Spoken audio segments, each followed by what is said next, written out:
जय महाराष्ट्र, जय महाराष्ट्र, जय महाराष्ट्र, जय महाराष्ट्र.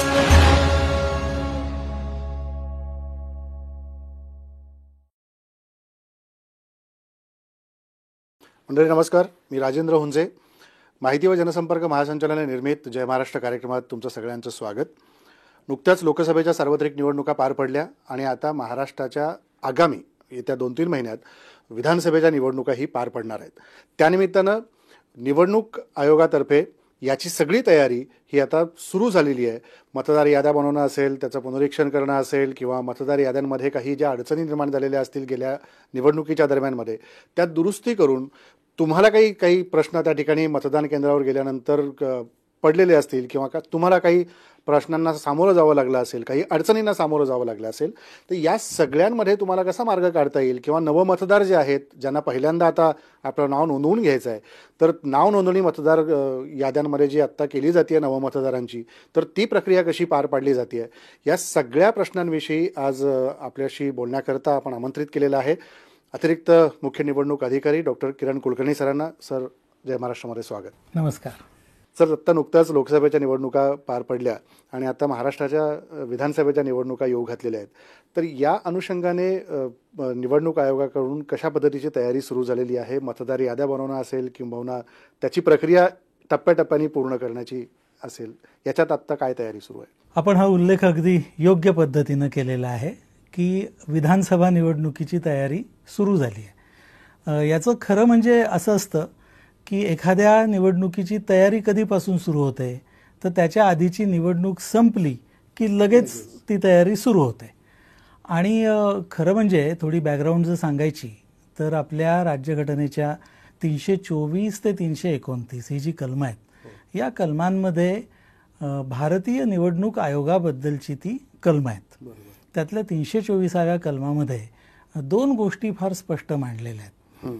2 जबाबदाऱ्या भारत निवडणूक आयोगावरती घटनेनं सोपवलेल्या आहेत आणि त्याच्यामुळे भारत निवडणूक आयोग ही कॉन्स्टिट्यूशनल ऑथॉरिटी आहे, घटनात्मक संस्था आहे. आणि कोणत्या 2 जबाबदाऱ्या?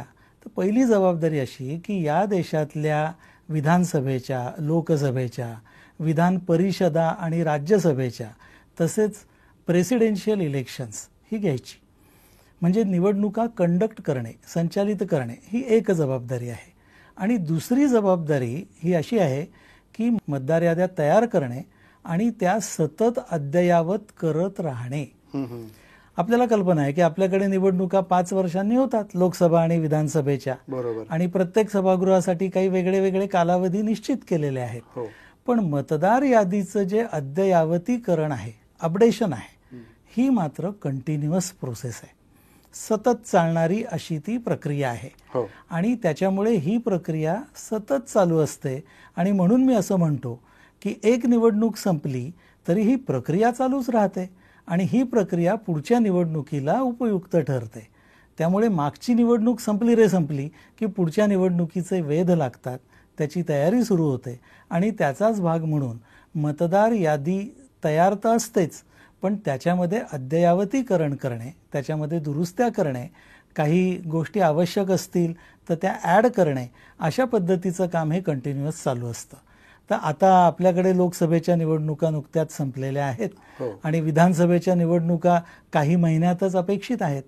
या मधल्या कालावधीमध्ये भारत निवडणूक आयोगाने हा एक विशेष पुनरीक्षणाचा कार्यक्रम हा जाहीर केलेला आहे. त्याला आपण अपडेशनचा प्रोग्राम किंवा समरी रिव्हिजन असं म्हणतात आणि हा कार्यक्रम निवडणूक आयोगाने जाहीर केलेला आहे. बरोबर. सर, याच्याबरोबर या कार्यक्रमामध्ये मतदान केंद्र जी आहेत याचं देखील सुसूत्रीकरण करणं किंवा त्याचं प्रमाणीकरण करणं हाही एक टप्पा असतो.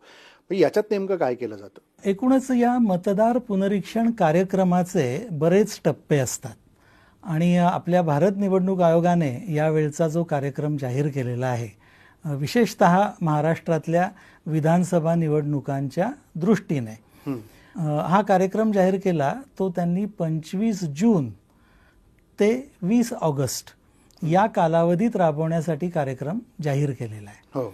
याच्यामध्ये आपण म्हटलात तसं मतदान केंद्रांचं सुसूत्रीकरण किंवा प्रमाणीकरण हा एक विषय महत्त्वाचा आहे. हे सगळं काम हे 25 जुलैपर्यंत करणे अपेक्षित आहे. बर. त्यामुळे संपूर्ण यंत्रणा त्या कामामध्ये आत्ता सध्या लागलेली आहे. आणि आपल्याला कल्पना आहे की जिल्हा पातळीवरती जिल्हाधिकारी हे जिल्हा निवडणूक अधिकारी या नात्याने या सगळ्या कामकाजाची जबाबदारी सांभाळत असतात. तर त्यांच्या अधिपत्याखाली हे काम चालू आहे. यामध्ये 2-3 गोष्टी केल्या जातात. एक म्हणजे मतदान केंद्र काही नवीन तयार करणं आवश्यक असेल तर ती नवीन मतदान केंद्र तयार केली जातात.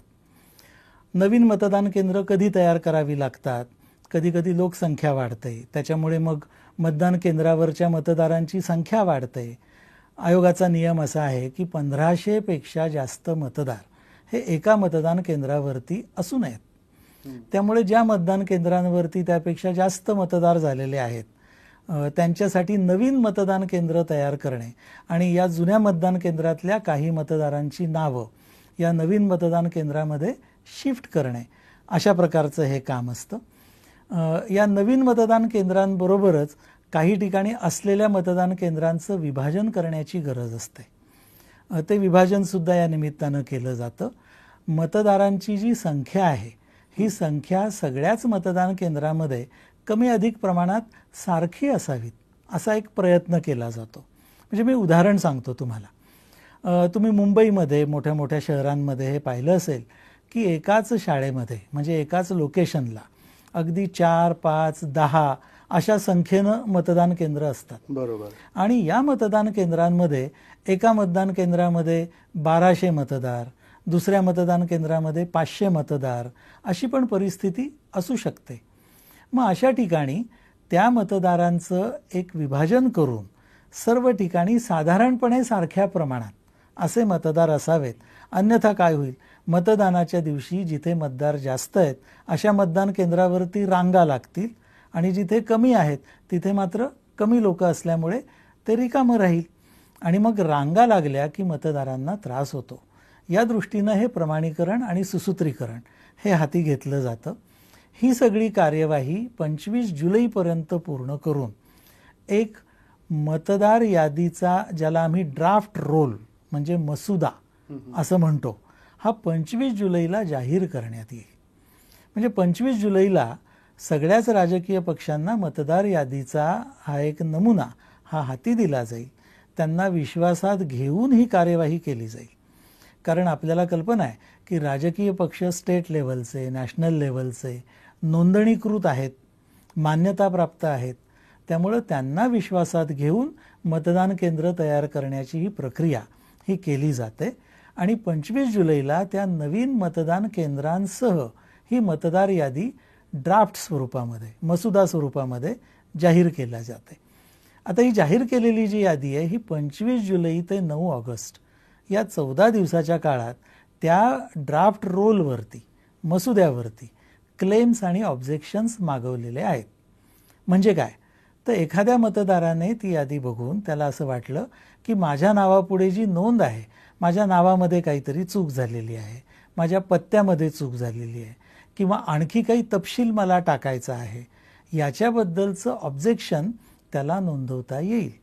याच्यासाठी आपल्याला कल्पना आहे की फॉर्म नंबर 6 असतो, फॉर्म नंबर 7 असतो आणि फॉर्म नंबर 8 असतो. हे सगळे फॉर्म्स हे व्होटर्स ॲप या ॲपवरती उपलब्ध आहेत आणि ECIच्या म्हणजे भारत निवडणूक आयोगाच्या वेबसाईटवरती हे ॲप उपलब्ध आहे. तिथून डाउनलोड करून त्यावरती कोणीही मतदार जो पात्र झालेला आहे तो या फॉर्म्समध्ये अर्ज करू शकतो आणि नोंदीमध्ये जो बदल पाहिजे तो करून घेऊ शकतो. तर ही प्रक्रिया 9 ऑगस्टपर्यंत चालणार. 9 ऑगस्ट नंतर 19 ऑगस्टपर्यंत या सगळ्या आलेल्या अर्जांवरती निर्णय घेणे आणि मतदार यादीमध्ये त्याप्रमाणे बदल करणे, असे बदल करून 20 ऑगस्टला अंतिम मतदार यादी जाहीर होणार आहे.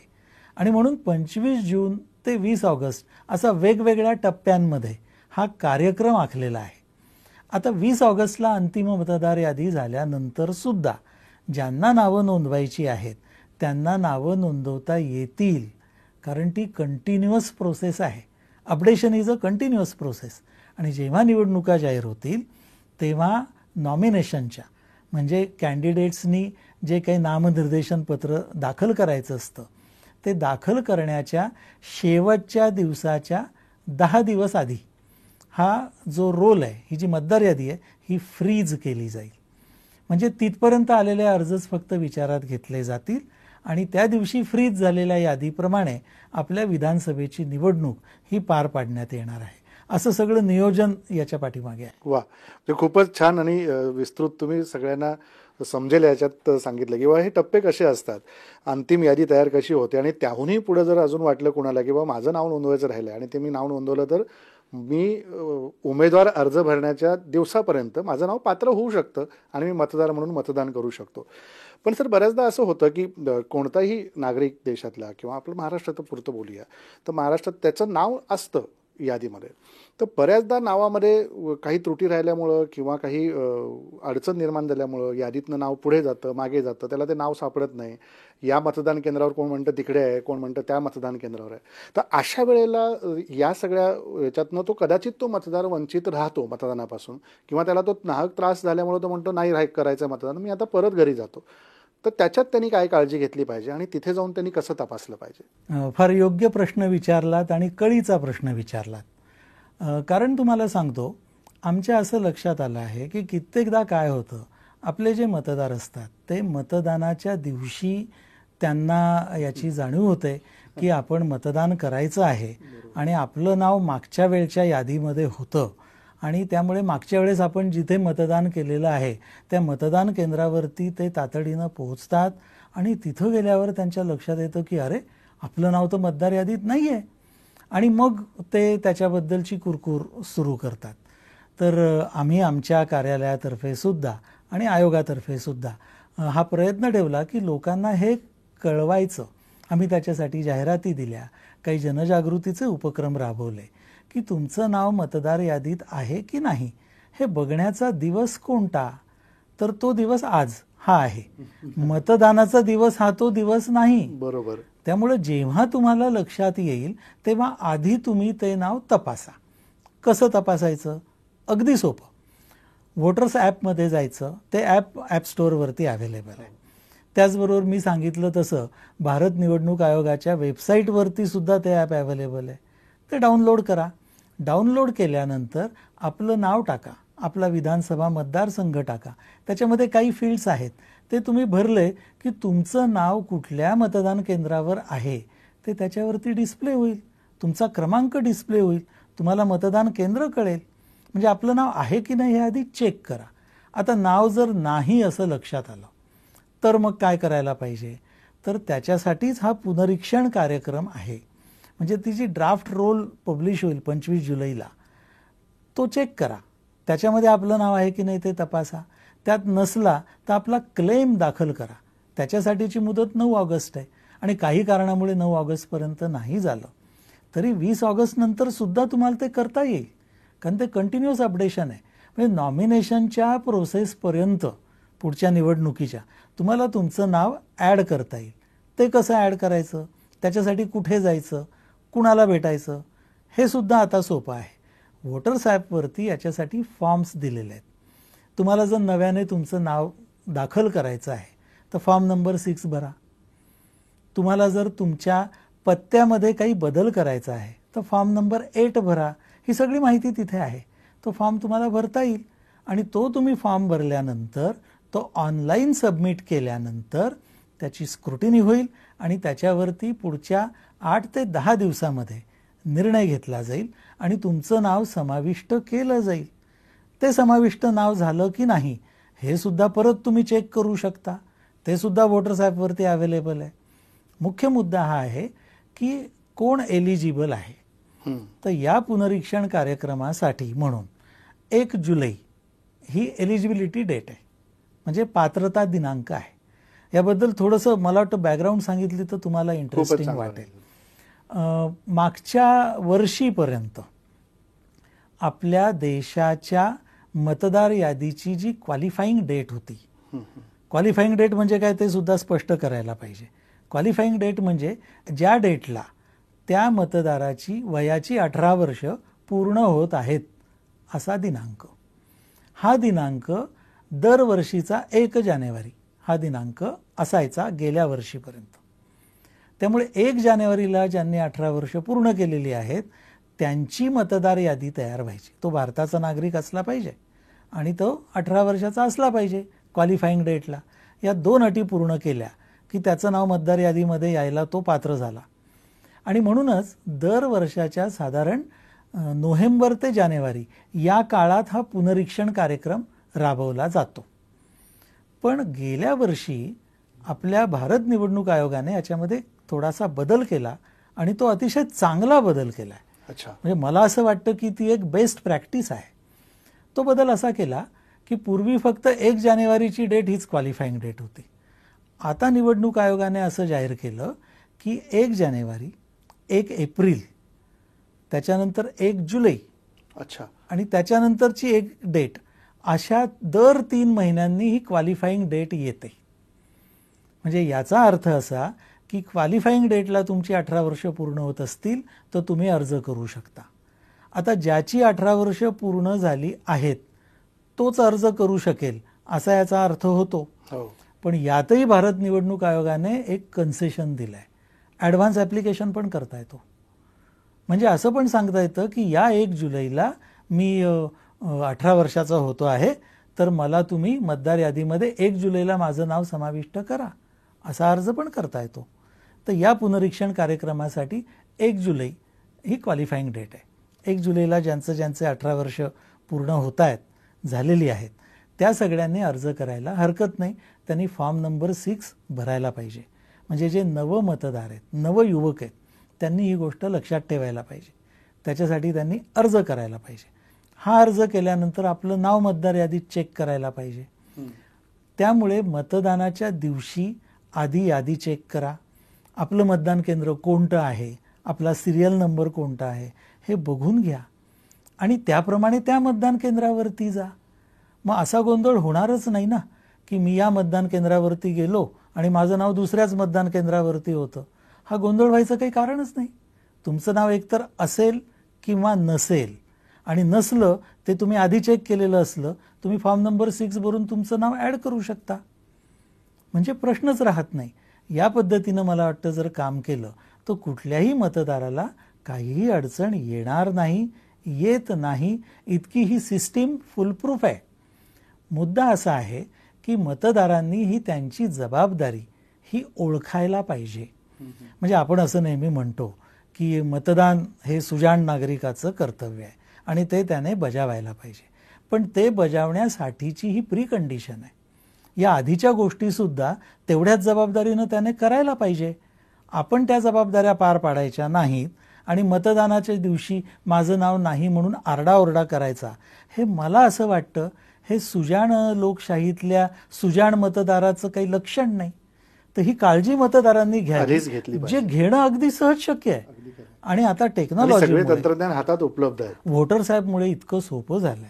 आणि निवडणूक आयोगाने, आमच्या कार्यालयाने महाराष्ट्र राज्यामध्ये यासाठी इतके प्रयत्न केलेले आहेत, इतक्या ठिकाणी ही माहिती उपलब्ध आहे की ज्याचे डोळे उघडे आहेत ना त्याला ही माहिती सहज मिळू शकते. त्याचा लाभ घ्यायला पाहिजे. अगदी खरं. सर, याला जोडून एक प्रश्न असा आहे की अनेकदा असं होतं मतदार याद्यांमध्ये कुटुंबातली 4 नावं असतील, आई वडील, मुलगा मुलगी, असे जर समजा 4 मतदार असतील तर बऱ्याचदा असं होतं की आईचं एका मतदान केंद्रावर नाव जातं, वडिलांचं एकीकडे जातं आणि सोबत मुलं वडिलांच्या असतात किंवा मग आईच्या असतात. तर अशा वेळेला कुटुंबाचं मतदान एकाच मतदान केंद्रावर यायला हवं अशी त्यांची अपेक्षा असते. मग ह्याच्यात जर अशा काही अडचणी आल्या तर ती तक्रार आपण कशी दुरुस्त करून घ्यायची? आपल्या या प्रश्नाचे 2 भाग पडतात आणि 2 प्रकारे याला ॲड्रेस करता येऊ शकतं. पहिला एक मुद्दा असा आहे की आता मी जे पुनरीक्षण कार्यक्रम सांगितला त्याच्या उद्दिष्टामध्ये हे एक उद्दिष्ट आहे की एखाद्या फॅमिलीमधल्या मेंबर्सची नावं अशी जर विखुरलेली असतील तर ती एकत्र आणणे. म्हणजे पुनरीक्षणाच्या या सगळ्या कार्यवाहीमध्ये ही गोष्ट होणार आहे. हे करताना अनेक त्याच्यामध्ये तांत्रिक बाबी आहेत. त्याची काळजी आमची यंत्रणा घेते आहे आणि हे काही प्रमाणात केलं जाईल. तरी पण आपण असं गृहीत धरू, कारण याची प्रोसेस जर समजून घेतली तर आपल्या लक्षात येईल की बूथ लेवल ऑफिसर, म्हणजे ज्याला आपण BLO असं म्हणतो, हा बूथ लेवल ऑफिसर हा भारत निवडणूक आयोगातर्फे प्रत्येक बूथसाठी एक नेमलेला असतो. मग काही ठिकाणी शिक्षक असेल, काही ठिकाणी अंगणवाडी सेविका असेल, वेगळ्या वेगळ्या प्रकारचे लोक असतील. पण जो कामाला किंवा नोकरीला त्या मतदान केंद्राच्या परिसरातच आहे अशाच व्यक्तीची नेमणूक सामान्यतः केली जाते. त्या व्यक्तीला तो परिसर माहिती असतो, तो भूभाग माहिती असतो, तिथले राहणारे लोक काही प्रमाणात माहिती असतात आणि त्याच्यामुळे तो त्या परिसराशी वेल व्हर्स्ड असतो. बरोबर. अशा माणसाकडे ती जबाबदारी सोपवलेली आहे आणि या BLOच्या रिपोर्ट प्रमाणे सगळी यंत्रणा पुढे काम करते. या BLOसाठी आता निवडणूक आयोगाने एक BLO ॲप पण तयार केलं आहे. म्हणजे या पुनरीक्षणाच्या कार्यक्रमामध्ये घरोघरी जाऊन हे BLOज माहिती घेतात. त्या माहिती घेताना ते विचारतात की तुमचं नाव मतदार यादीत आहे का, नसलं तर तुम्ही हा फॉर्म नंबर 6 भरा, असलं तर तुम्हाला काय काय अडचणी आहेत, त्या अडचणी कशा दूर करायच्या. तर आपल्या बूथच्या BLOला तुम्ही तुमची अडचण सांगितली पाहिजे. आता BLO भेटेल कुठे, तर BLOची यादी ही आपला जो असिस्टंट रिटर्निंग किंवा असिस्टंट इलेक्टोरल रजिस्ट्रेशन ऑफिसर आहे त्याच्या ऑफिसमध्ये वेबसाईटवर ही यादी मिळू शकते. आणि आपल्या बूथचा BLO कोण आहे ही थोडीशी चौकशी केली तर नक्की कळू शकेल. खरं म्हणजे पॉलिटिकल पार्टीजकडे सुद्धा BLOची यादी असते, त्यांना माहिती असतं कोण BLO आहे. या पुनरीक्षण कार्यक्रमासाठी पॉलिटिकल पार्टीजना सुद्धा बूथ लेवल असिस्टंट्स नेमायची आमची सूचना आहे आणि अनेक पॉलिटिकल पार्टीजने नेमलेले आहेत. म्हणजे बूथ लेवलला जसे आयोगाचे BLO आहेत तसे पॉलिटिकल पार्टीचे बूथ लेवल असिस्टंट्स आहेत. त्याने ही काळजी घ्यायची आहे की मतदारांची नावं व्यवस्थितरित्या नोंदवली जात आहेत का, कुणाला काही अडचण आहे का, त्याने सुपरविजन करायचे आहे, त्याने तपासायचं आहे आणि काही अडचण असली तर आम्हाला कळवायचं आहे, आपण ती दुरुस्त करू. शेवटी हे टीमवर्क आहे. एवढी मोठ्या संख्येने लोक काम करतात. तुम्हाला थोडंसं स्टॅटिस्टिक्स सांगितलं तर गंमत वाटेल. पूर्ण महाराष्ट्रामध्ये आज रोजी 98,140 एवढी मतदान केंद्र आहेत. म्हणजे एवढे BLOज आहेत आणि एका मतदान केंद्रावरती साधारणपणे 1000 ते 1500 या प्रमाणामध्ये मतदार आहेत. 1000 ते 1500 मतदार म्हणजे घरांची संख्या किती झाली, 300 400 फार फार तर 500. म्हणजे एका BLOला 400 ते 500 घरांशी फक्त संपर्क आहे जे त्याच्या वर्किंग एरियाच्या जवळपास आहे. तिथं त्याचं जाणं येणं आहे रोज आणि म्हणून या 1 महिन्याच्या काळामध्ये त्याने घरोघर भेटी द्यायच्या आहेत. मतदारांची सुद्धा ही जबाबदारी आहे की आपल्या एरियाचा BLO कोण आहे त्याला भेटावं, त्याला आपली अडचण सांगावी. आणि त्याहीपेक्षा हे काहीही करायचं नसेल तर कायद्याने दिलेला मार्ग तो थोडासा दूरचा आहे पण घरबसल्या करता येण्याजोगा आहे. तुम्ही विचारलेल्या प्रश्नाचं ते आणखी एक उत्तर आहे.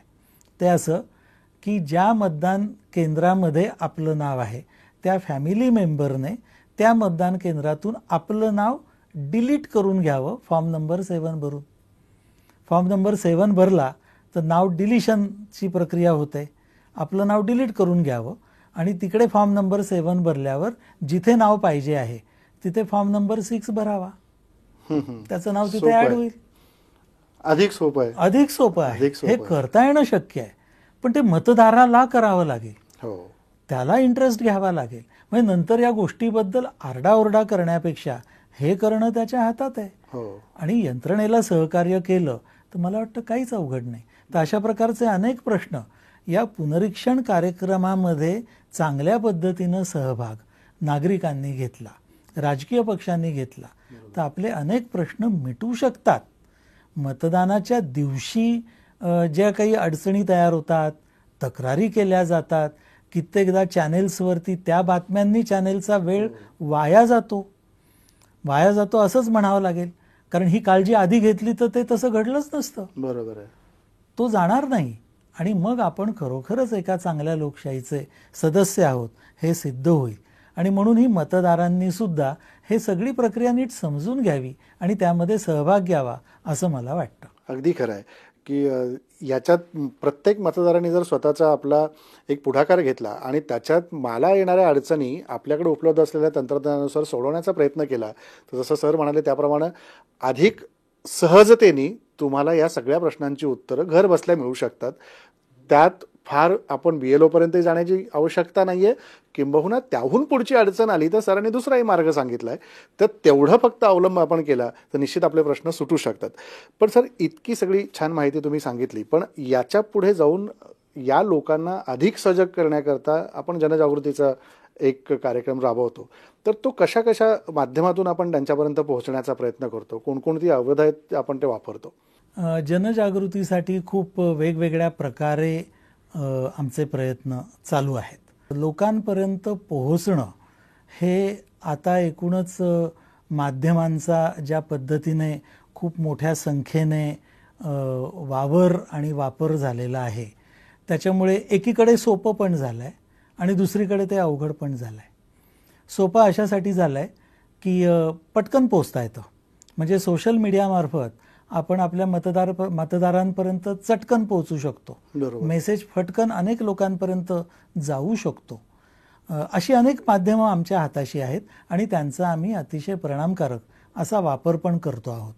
तुम्हाला सांगायचं झालं तर आमच्या CEO महाराष्ट्र, म्हणजे मुख्य निवडणूक अधिकारी महाराष्ट्र, या कार्यालयाचं YouTube चॅनेल आहे, या कार्यालयाचं फेसबुक अकाउंट आहे, ट्विटर हँडल आहे आणि सर्व प्रकारच्या सोशल मीडियाच्या पोस्ट्स आम्ही त्याच्यातून देत असतो. त्याचं जर सबस्क्राईब केलं तर आमच्याकडून येणाऱ्या ज्या सगळ्या सूचना आहेत या वेळोवेळी मिळू शकतात घरबसल्या. बरोबर. आमच्या YouTube चॅनेलवरती मला हे सांगायला अभिमान वाटतो की वेगवेगळ्या विषयावरचे छोटे मोठे असे व्हिडिओज आहेत. म्हणजे उदाहरणार्थ मतदार यादीत नाव कसे नोंदवावे याचा एक 3 मिनिटाचा व्हिडिओ आहे, किंवा आपला पत्ता बदलला असेल तर बदललेला पत्ता मतदार यादीत कसा नोंदवावा त्याची प्रक्रिया, याच्याबद्दलचा एक 4 मिनिटाचा व्हिडिओ आहे. असे छोटे छोटे व्हिडिओज आहेत. त्याचबरोबर एकूणच इलेक्शन कमिशनची कामं, घटनेतल्या तरतुदी, लोकशाहीचा या सगळ्याशी संबंध आणि अशा अनेक विषयांवरती काही मुलाखती, असे अनेक व्हिडिओज आहेत. म्हणजे मला सांगायला आवडेल की जवळपास 600 ते 700 व्हिडिओज त्या YouTube चॅनेलवर उपलब्ध आहेत आणि खरोखरच लाखो लोकांनी ते पाहिलेले आहेत. म्हणजे अनेक व्हिडिओची व्ह्यूअरशिप आपण जर पाहिली तर ती 1.5 लाख 2 लाख अशी पण आहे. म्हणजे लोकांनी त्याचा वापर पण केला आहे, उपयोग केला आहे. तर कधीही काही अडचण आली तर आपण जरूर ते YouTube चॅनेल कुठल्याही मतदाराने बघावं. आमचं ट्विटर हँडल ओपन करावं, त्याच्यावरती अक्षरशः रोज आमच्या पोस्ट असतात. म्हणजे या पुनरीक्षण कार्यक्रमाच्या सुद्धा काय काय डेव्हलपमेंट्स आहेत, काय फेजेस आहेत, ही सगळी माहिती आमच्या ट्विटर हँडलवर उपलब्ध आहे, आमच्या फेसबुक अकाउंटवर उपलब्ध आहे. हे सगळं तर आहेच.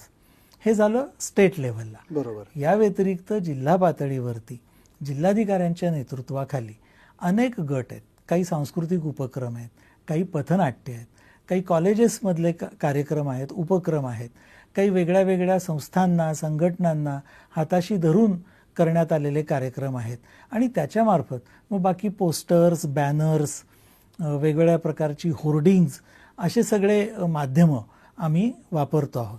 हे झालं सोप्या पद्धतीचं. अवघड मी अशासाठी म्हटलं की एकूणच सध्या जी काही मानसिकता दिसते आहे आणि माध्यमांचा सुद्धा जो काही दृष्टिकोन दिसतो आहे, त्यामुळे या विषयाला प्राथमिकता कितपत दिली जाते याकडे आपण एक समाज म्हणून सुद्धा नीट पाहायला पाहिजे, असं माझं स्पष्ट मत आहे. म्हणजे कित्येकदा मला नेहमी असं वाटतं की चॅनेल्सची ही स्वतःहून काही जबाबदारी आहे की या विषयावरती त्यांनी काही कार्यक्रम केले पाहिजेत, या विषयावरची माहिती स्वतःहून दिली पाहिजे. तशी त्यांची अपेक्षा नसते. गेल्या लोकसभा निवडणुकीत एका चॅनेलने मात्र एक फार चांगला प्रयोग केला, त्याचा मी आवर्जून उल्लेख करेन. त्यांनी असं म्हटलं की आमच्याकडे काही, ते एंटरटेनमेंट चॅनेल होतं आणि त्यांच्याकडे काही लोकप्रिय अशा सिरियल्स होत्या आणि लोकप्रिय सिरियल्सची आपल्याला कल्पना आहे की वेगळ्या वेगळ्या समाज घटकामध्ये, वयोगटामध्ये प्रसिद्ध असलेल्या आणि चालणाऱ्या अशा त्या काही सिरियल्स असतात. त्यांचे काही वेगळी गणितं असतात. त्यांनी असा प्रयत्न केला की आमच्याकडनं इनपुट घेऊन त्या सिरियल्समधल्या पात्रांच्या तोंडी असे काही प्रसंग, असे काही संवाद तयार केले की ज्याच्यातून मतदान करण्याबाबतचा संदेश दिला गेला. अरे वा. अशा प्रकारचा एक प्रयोग झाला आणि तो यशस्वी पण झाला. मला असं वाटतं की प्रत्येकच चॅनेलने स्वतःहून पुढे येऊन या प्रकारचे कार्यक्रम केले पाहिजेत. चर्चेचे कार्यक्रम केले पाहिजेत, संवादाचे कार्यक्रम केले पाहिजेत, या अडचणी विचारल्या पाहिजेत. काही माध्यमे अशी असतात की त्यांचं म्हणणं असतं की निवडणुकीचं काही दाखवायचं असेल, विशेषतः मतदार नोंदणी किंवा अशा प्रकारचा जनजागृती उपक्रम असेल तर माझ्याकडे अनेक माध्यमकर्मी येतात. त्यातल्या काही लोकांची अपेक्षा अशी असते की तुम्ही जाहिरात म्हणून आम्हाला देत असाल तरच आम्ही करू, नाहीतर आम्ही नाही करणार. मला वाटतं ही भूमिका चुकीची आहे. सर्वांची जबाबदारी आहे, सर्वांनी मिळून हे केलं पाहिजे आणि ते करताना थोडंसं उत्सुकता दर्शवली पाहिजे, लोकांपर्यंत पोहोचवता आलं पाहिजे. काही FM चॅनेल्सनी याबाबत फार चांगलं काम केलं हे मी नमूद करू इच्छितो. त्यांनी स्वतःहून निवडणूक विषयक, मतदार जागृती विषयक असे कार्यक्रम केले. तर अशा प्रकारे आमच्या कार्यालयातर्फे, विविध जिल्ह्यांच्या जिल्हाधिकाऱ्यांतर्फे असे अनेक उपक्रम राबवले जातात. सोशल मीडियावरती सुद्धा ते उपलब्ध आहेत. मतदारांनी त्याचा फायदा जरूर घ्यावा, जरूर ते पाहावं आणि त्यावरच्या संदेशांप्रमाणे कार्यवाही करावी अशी आमची अपेक्षा आहे. बरोबर की जनजागृतीचं माध्यम हे आपल्यापासूनच सुरू होतं आणि ते आपल्यापर्यंत येऊनच थांबतं. तर प्रत्येकाने त्याचा उपयोग केला आणि उपभोग घेतला, दोन्ही गोष्टी आहेत. म्हणजे तर त्या ठरवलेल्या गोष्टीचा विनियोग झाला असं म्हणता येईल. कारण प्रत्येकाच्या अपेक्षेला सगळीच यंत्रणा पूर्ण पडते असं होऊ शकत नाही. पण सरांनी त्याला जे पर्याय दिले त्या पर्यायांचा वापर आपण प्रत्येकाने केला तर सगळ्या मतदारापर्यंत आणि शेवटच्या घटकापर्यंत पोहोचू शकतो. सर, दिव्यांग मतदारांचा देखील एक मोठा घटक आपल्याकडे आहे. तर त्यांना या प्रक्रियेत समाविष्ट करून घेण्याकरता भारत निवडणूक आयोगाने काही गोष्टी सुचवलेल्या आहेत. तर त्या दृष्टीने आपण काय करतोय? दिव्यांगांसाठी म्हणून आपल्याला कल्पना असेल की 40% जास्त अपंगत्व ज्याच्यामध्ये आहे अशा दिव्यांग मतदारांच्या नावापुढे त्याप्रमाणे स्पेशल मार्किंग ही आपल्या मतदार यादीमध्ये केलेली असते. अच्छा. अशा मतदारांना 2 प्रकारच्या सुविधा उपलब्ध असतात.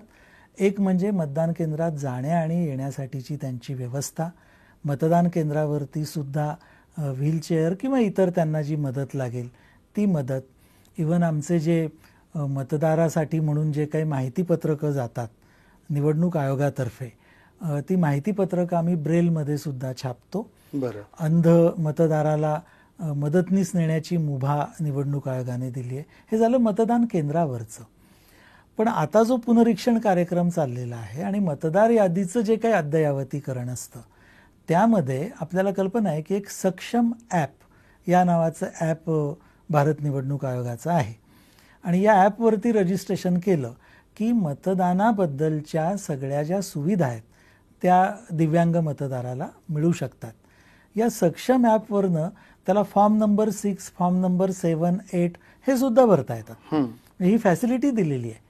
त्यामुळे दिव्यांगांबद्दल अतिशय चांगला दृष्टिकोन ठेवून आणि काही ज्या या विषयात काम करणाऱ्या NGOs आहेत, स्वयंसेवी संस्था आहेत, त्यांच्यामार्फत सुद्धा मतदार जागृती मेळावे, दिव्यांगांसाठीचे मेळावे असे घेऊन त्यांना याबाबतची माहिती दिली जाते आणि या प्रक्रियेमध्ये त्यांचा जास्तीत जास्त कसा सहभाग होईल याच्यासाठी प्रयत्न केले जातात. बरोबर आहे. तर त्याच्याबरोबरच परत दुसरा घटक येतो, एक वंचित किंवा तृतीयपंथी ज्याला आपण संबोधतो, त्यांनाही आपण मतदारीमध्ये आता समाविष्ट करून घेतलेला आहे. तर यांचा अधिकाधिक सहभाग वाढावा याकरता म्हणून आपण काय वेगळे प्रयत्न करतो? थर्ड जेंडरसाठी म्हणून आपल्या मराठी भाषेमध्ये तृतीयपंथी हा एक शब्द आहे, पारपंथी असा एक शब्द आहे. अशा वेगळ्या वेगळ्या प्रकारांनी ते ओळखले जातात आणि त्या समाज घटकाकडे थोडंसं विशेष पद्धतीनं पाहण्याची आवश्यकता आहे. हे भारत निवडणूक आयोगाच्या लक्षात आल्यामुळे गेल्या काही वर्षापासून त्यासाठी काही विशेष प्रयत्न आम्ही करत आहोत. आपल्याला सांगायला मला आनंद वाटतो की आपल्या राज्यामध्ये, महाराष्ट्र राज्यामध्ये काही स्टेट आयकॉन्स आम्ही निवडलेले आहेत. म्हणजे जे आपल्या राज्यासाठीचे एक आदर्शभूत अशी व्यक्तिमत्व आहेत आणि जे मतदानासाठी, मतदार नोंदणीसाठी म्हणून जे काही आमचं प्रचार प्रसार चालू असतो, साहित्य असतं, त्यामध्ये या स्टेट आयकॉनचा आम्ही सहभाग आवर्जून घेत असतो आणि ते अतिशय लोकप्रिय असल्यामुळे त्यांच्या ट्विटर हँडलवरून उदाहरणार्थ सचिन तेंडुलकर यांनी जर काही आवाहन केलं तर त्याला करोडोच्या संख्येत प्रतिसाद मिळतो. अमिताभ बच्चन यांनी केलं तर मोठ्या संख्येत प्रतिसाद मिळतो. मला सांगायला आनंद वाटतो की आमच्या स्टेट आयकॉनच्या यादीमध्ये एका थर्ड जेंडर पर्सनचा सुद्धा समावेश आहे. अरे वा. स्टेट आयकॉन म्हणून अभिमानाने आम्ही त्यांना त्यामध्ये घेतलेलं आहे आणि त्यांची एक NGO पण आहे आणि त्या समाज घटकासाठी त्यांचे खूप उपक्रम चालू असतात आणि म्हणून शहरांमधून त्या पद्धतीचे काही मेळावे, त्यांना मतदान ओळखपत्र देणं, त्यांना मतदान केंद्रापर्यंत आणणं आणि तिथे मतदान करून घेणं, अशा प्रकारची सगळी कामं ही आमच्या यंत्रणेतर्फे सुद्धा केली जातात आणि अशा काही लोकांच्या स्वयंसेवी संस्थांच्या मदतीनं ते पार पाडली जातात. मला हे सांगायला आनंद वाटतो की या लोकसभा निवडणुकीमध्ये आत्तापर्यंत थर्ड जेंडर पर्सन्सचं जे काही व्होटिंग होतं आत्तापर्यंतच्या महाराष्ट्रातल्या निवडणुकीमध्ये, त्यापैकी सर्वात जास्त वोटिंग या लोकसभा निवडणुकीत आत्तापर्यंत झालेलं आहे आणि विधानसभा निवडणुकीमध्ये हे आणखी अनेक पटीनं ते वाढेल अशी आम्हाला अपेक्षा आहे. हे सगळं करण्यामागे एक महत्त्वाचा भाग असा आहे की बाकीच्या समाज घटकांनी त्या समाज घटकाला समजून घेणं आणि त्याला आपल्या जवळ करणं हे गरजेचं आहे. त्यांच्या ज्या अडचणी आहेत त्या समजून घेणं. म्हणजे मतदारांची जर रांग असली आणि तिथं थर्ड जेंडर पर्सन आला तर त्याच्याशी रांगेतल्या बाकीच्या मतदारांनी एखाद्या पर्सनशी जसं आपण वागतो तसं वागलं पाहिजे आणि भारत निवडणूक आयोगाने आणि आमच्या कार्यालयाने, महाराष्ट्र राज्याने त्यामध्ये फार विशेष कामगिरी आपण केलेली आहे. बिलकुल. एक मगाशी सर नावं वगळण्याच्या संदर्भात तुम्ही खूप छान मार्गदर्शन केलं, पण त्या अनुषंगाने एक प्रश्न समोर काही निवडणुकांमध्ये आला की मतदार याद्यांमध्ये आजकाल आता नावाबरोबर फोटो देखील असतो संबंधित मतदाराचा. मग बऱ्याचदा असं होतं की ती यादी प्रिंट केल्यानंतर त्याच्यातली छपाईत असलेली काही त्रुटी आणि संबंधित मतदाराकडे असलेलं त्याचं ओळखपत्र याच्यावरचे 2 फोटो कुठेतरी मिसमॅच होतात किंवा ते जुळले जात नाहीत. मग अशा वेळेला त्याला कदाचित त्याच्यापासून वंचित राहावं लागतं की मतदान करता येणार नाही याबाबत. तर त्यांनी त्या बाबतीत काय काळजी घेतली पाहिजे की मग कुठलं एखादा पुरावा, सरकारी प्रमाणीकृत केलेलं कार्ड, काय नेमकं सादर करायला हवं? मतदारांनी तरतुदी पण समजून घेतल्या पाहिजेत, लक्षात घेतल्या पाहिजेत, प्रक्रिया समजून घेतली पाहिजे आणि त्यामध्ये दिलेल्या उपाययोजना सुद्धा समजून घेतल्या पाहिजेत. थोडक्यात सांगायचं तर आपलं म्हणणं बरोबर आहे की प्रिंटिंगमधल्या, छपाईमधल्या काही त्रुटीमुळे फोटो जर ब्लर आलेला असेल, स्पष्ट आलेला नसेल आणि त्या कारणामुळे म्हणून आयडेंटिटीमध्ये काही अडचण निर्माण झाली तर कायदेशीर तरतूद काय आहे? मतदान केंद्राध्यक्ष जो आहे, प्रिसाइडिंग ऑफिसर, त्याला कायद्याने हा अधिकार दिलेला आहे की कोणत्याही मतदाराची ओळख पटल्याशिवाय आणि हा मतदार इथे नाव जे नोंदलेलं आहे तो तीच व्यक्ती आहे हे खात्री झाल्याशिवाय त्याला मतदानाची परवानगी मतदान केंद्राध्यक्ष देणार नाही, कारण त्याची ती जबाबदारी आहे. मग वेगवेगळ्या कारणामुळे असं होऊ शकतं. याचे उपाय पण दिलेले आहेत. उदाहरणार्थ मतदार ओळखपत्र हे एक ओळखपत्र आहे, आय कार्ड आहे ते. मतदार ओळखपत्र असलं म्हणजे तुम्हाला मतदानाचा अधिकार प्राप्त होतो असं नाही. बरोबर. कारण ते एक ओळखपत्र आहे. कारण तुम्हाला मतदाराचं ओळखपत्र मिळालेलं असेल, तुमचं कुठेतरी शिफ्टिंग झालं आणि त्याच्यामुळे तुमचं नाव मतदार यादीतून वगळलं गेलं तर नाव वगळलेलं असतानाही ते कार्ड तुमच्याकडे असतंच, तर ते तुमचं आय कार्ड आहे. त्यामुळे ते एक आय कार्ड म्हणून त्याचा वापर केला जातो. आता या आय कार्डवरचा फोटो हा जर प्रिंटिंगच्या काही चुकांमुळे किंवा काही कारणामुळे तो मॅच झाला नाही असं प्रिसाइडिंग ऑफिसरला वाटलं तर प्रिसाइडिंग ऑफिसर त्याला रोखू शकतो. ही गोष्ट खरी आणि ती योग्यच आहे, कारण ती कायद्याच्या चौकटीत आहे. पण असं झालं तर काही अल्टरनेटिव्ह ID कार्ड्स देता येतात. म्हणजे असं की गव्हर्नमेंट सर्वंट असेल तर गव्हर्नमेंटचं आय कार्ड दाखवता येतं, महामंडळाचा एखादा सर्वंट असेल, सेवक असेल, महामंडळाचं आय कार्ड दाखवता येतं. आपल्या बँकेचं जे पासबुक असतं त्या पासबुकवरती आपला फोटो असतो, ते बँकेचं पासबुक त्याच्यावरती बँक अधिकाऱ्याने सर्टिफाय केलेलं असतं, त्याचा वापर करता येतो. दिव्यांगांसाठी एक विशिष्ट ओळखपत्र दिलं जातं, त्याचा वापर करता येतो. आपल्याला सांगतो अशी 13 प्रकारची वेगवेगळी ओळखपत्र आहेत. बरं. म्हणजे मतदार ओळखपत्राचा काही प्रॉब्लेम वाटला तर या 13 पैकी आपल्याकडे जे कोणतं असेल ते ओळखपत्र आपण घेऊन जा, त्याच्यावरून आपल्याला मतदान करता येईल. समजा काही कारणामुळे ते शक्य झालं नाही तर मतदान केंद्रामध्ये सर्व राजकीय पक्षांचे प्रतिनिधी बसलेले असतात प्रत्येक मतदान केंद्रात. त्याचप्रमाणे BLO हजर असतो.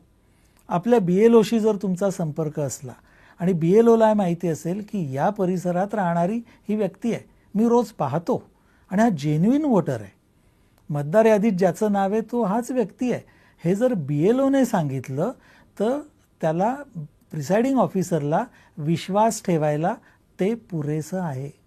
ते सांगू शकतो ते सांगू शकतो BLO आणि प्रिसाइडिंग ऑफिसर त्यावरती विश्वास ठेवून त्याला मतदान करायला परवानगी देऊ शकतो. त्यामुळेच मी असं म्हणतो की मतदाराने या कायदेशीर तरतुदी समजून घेतल्या आणि हे काही कॉम्प्लिकेटेड नाही आहे. आणि याबाबत आम्ही स्वतः अनेक जाहिराती दिलेल्या आहेत, आम्ही याची प्रसिद्धी केलेली आहे. ECIच्या वेबसाईटवर, आमच्या वेबसाईटवर हे सगळे नियम उपलब्ध आहेत. त्यामुळे हे वाचावेत. काही अडचण आली तर उपाययोजना काय आहेत हे पण दिलेलं आहे. त्याचा अभ्यास करावा आणि त्याचा उपयोग करून घेऊन आपला मतदानाचा अधिकार मात्र जरूर बजावावा असं मला वाटतं. अगदी खरं आहे. एक शेवटचा प्रश्न सर, की मतदार याद्या जेव्हा आपल्या अंतिम होतात तर बऱ्याचदा असं आढळून येतं की एक मतदार 2 मतदार याद्यांमध्ये पण दिसतो. अनेकदा असं आढळून येतं की संबंधित मतदार हा मयत झालेला असतो परंतु त्याचं नाव तसंच पुढे त्या मतदार यादीमध्ये घेतलं गेलेलं असतं. तर अशा वेळेला याच्यातली नावं वगळली जातात का, आणि वगळली गेली नसतील तर त्याची प्रक्रिया ती कमी करण्याची ही नेमकी कशी असते? मतदार यादीतून नाव वगळण्याची प्रक्रिया 2 प्रकारे होते. एक म्हणजे फॉर्म नंबर 7 भरून कुणी जर अर्ज केला की माझं नाव या मतदान केंद्रातून वगळा, तर त्याप्रमाणे ते वगळलं जाऊ शकतं.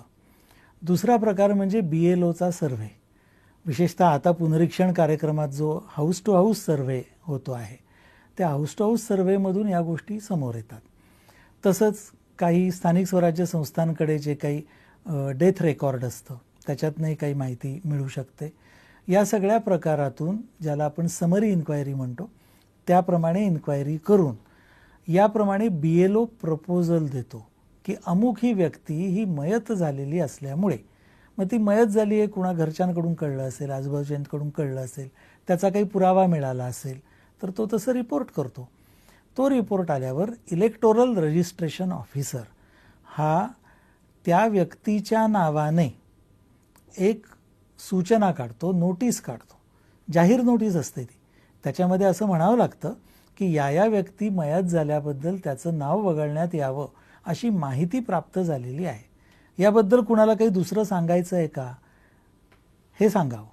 किंवा अमुक एक व्यक्ती ही या मतदान केंद्राच्या परिसरातून बदली होऊन दुसरीकडे राहायला गेली असल्यामुळे या मतदान केंद्रातून त्याचं नाव वगळण्यात यावं असा प्रस्ताव BLOनं दिलेला आहे.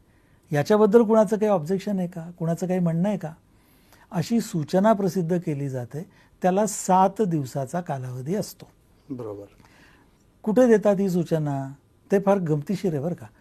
कायदा असं म्हणतो, नियम असं म्हणतात की आमचं जे इलेक्टोरल रजिस्ट्रेशन ऑफिसरचं ऑफिस आहे त्याच्या नोटीस बोर्डवरती नोटीस लावणं बंधनकारक आहे. ती एक बाब झाली. पण त्या मतदाराचा काही संपर्क क्रमांक, त्याचा पत्ता, त्याचा मोबाईल नंबर, त्याचा ईमेल ID हा जर उपलब्ध असेल तर त्यावरती पण पाठवावं लागतं. आणि म्हणून या पुनरीक्षण कार्यक्रमामध्ये आणि नंतर सुद्धा आमचं असं आवाहन आहे, आम्ही असा प्रयत्न करतोय की जास्तीत जास्त मतदारांनी आपला मोबाईल नंबर मतदार यादीतल्या नोंदीला अटॅच करावा. तसं जर केलं तर अशा प्रकारे जो काही बदल होणार असेल तुमच्या नावाबद्दल तो तुम्हाला मेसेजने कळवला जाईल, ईमेलने कळवला जाईल, तुम्हाला आधीच कळेल. आणि 7 दिवसाची मुदत असेल, त्याबद्दल ऑब्जेक्शन असेल तर घ्या.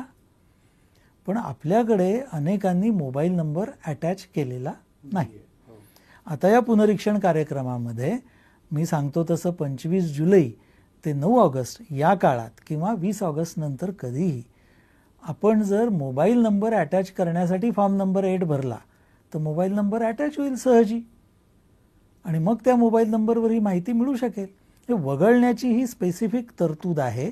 त्याला 7 दिवसाचा कालावधी द्यावा लागतो. 7 दिवसात काही ऑब्जेक्शन आलं नाही, माहिती बरोबर आढळली तरच ते वगळणं होतं. त्यामुळे सरसकट जे असं म्हटलं जातं ना की हजारो मतदारांची नावं वगळण्यात आली, तर ती अशी वगळता येत नाही. त्याची प्रक्रिया आहे. म्हणजे आपला जो म्हणजे राज्यघटनेचं 324वे कलम हे तर सगळ्या शक्तींचा स्रोत आहे.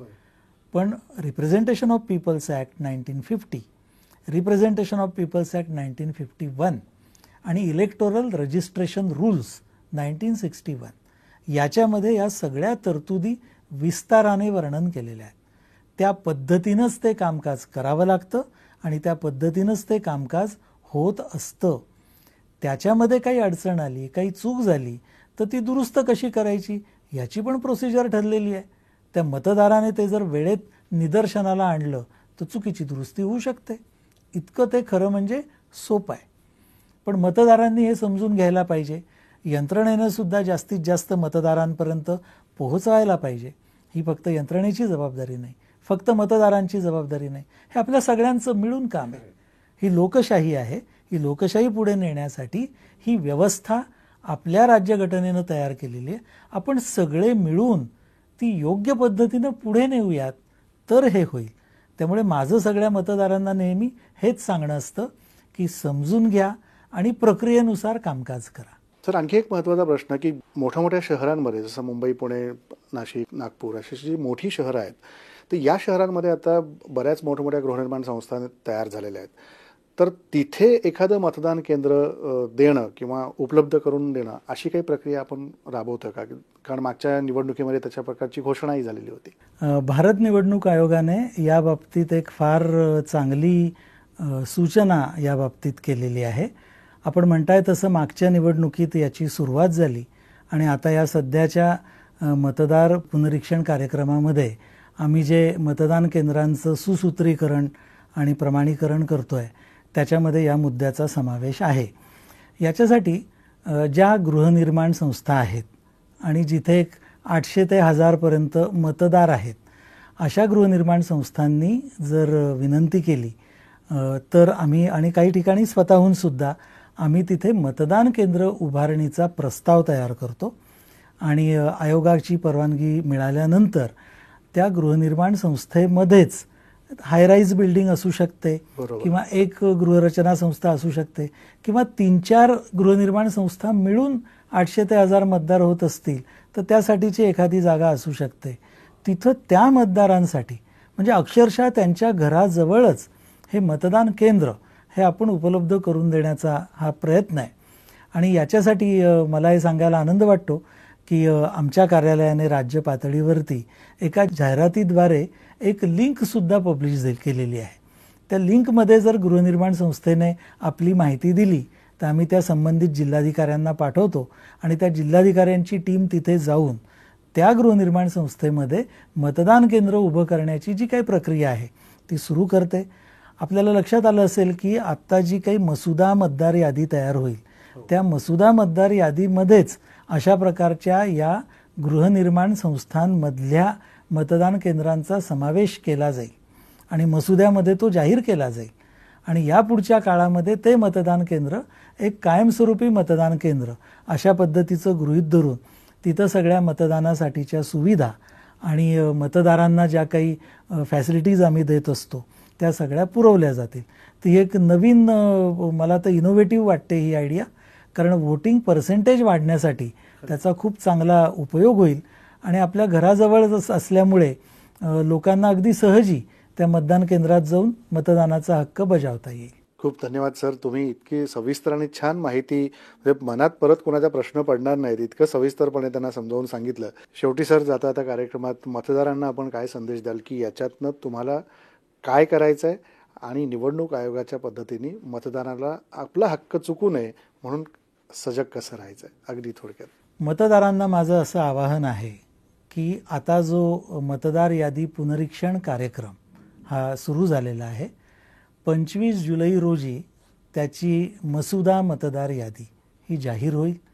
त्यानंतरचे 14 दिवस म्हणजे 9 ऑगस्टपर्यंत त्या मतदार यादीबद्दलचे क्लेम्स आणि ऑब्जेक्शन्स हे आपल्याला सादर करता येतील.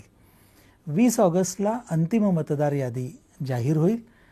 त्याचं सुद्धा आपण अवलोकन करावं आणि त्याही नंतर आपल्याला काही बदल हवा असेल, काही चूक दुरुस्त करायची असेल तर जरूर आपण फॉर्म नंबर 6, फॉर्म नंबर 7 किंवा फॉर्म नंबर 8 यातला योग्य तो फॉर्म वोटर्स ॲप या ॲपवरती जाऊन आपण सादर करावा. त्या पद्धतीनं योग्य त्या प्रक्रियेने तो बदल होईल. बदल झालेला आहे किंवा नाही हे पुन्हा आपण वोटर्स ॲपवरती चेक करावं. कुठल्याही परिस्थितीत मतदानाच्या दिवशी आपलं नाव मतदार यादीत चेक न करता ते पुरेसं आधी म्हणजे जवळपास 3 आठवडे आधी आपण जर चेक केलं तर आपलं मतदान केंद्र आपल्याला समजेल.